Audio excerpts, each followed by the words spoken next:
Doctor గారు ఏమైందండి? ఏమైంది? నాకు పెళ్లి సంవత్సరం అయిందండి. పాప బాబా? బాబుని ఎవరు చేసుకుంటారో పాపనే చేసుకున్నా. ఇంతకీ సమస్య ఏందో చెప్పు. నా భార్య రాత్రి అడంగా పడుకునింది, ఇంతవరకు లేలే. శవాసనం వేసిందేమా? పొట్ట కూడా ఊగలే. ఏమైందో తెలియ. పొట్ట కూడా ఊగలేదా? ఏమైందో చూద్దాం పదా. పదండి సార్. రండి సార్, అటు చూడండి సార్.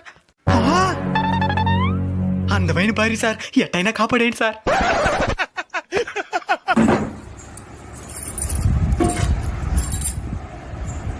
మట్టి గాజులు డజన్ 20 రూపాయలే. గాజులు కాదురా, పల్స్ చెక్ చేస్తున్నాను. చచ్చిపోయినది కదరా. చచ్చిపోయిందా? అసలు ఏం జరిగిందిరా? మొన్న పనికి పోయి వచ్చి కాళ్ళు నొప్పులు అనిందే. సరే మన భార్య కదా కాళ్ళు దివినా ప్రశాంతంగానే పడుకునిందే. నిన్న రాత్రి గొంతు నొప్పి పడిందే. సరే ప్రశాంతంగా పడుకుంటుంది కదా అదివినా. ఎంతవరకు లేలే సార్. ఏమై ఉంటుంది?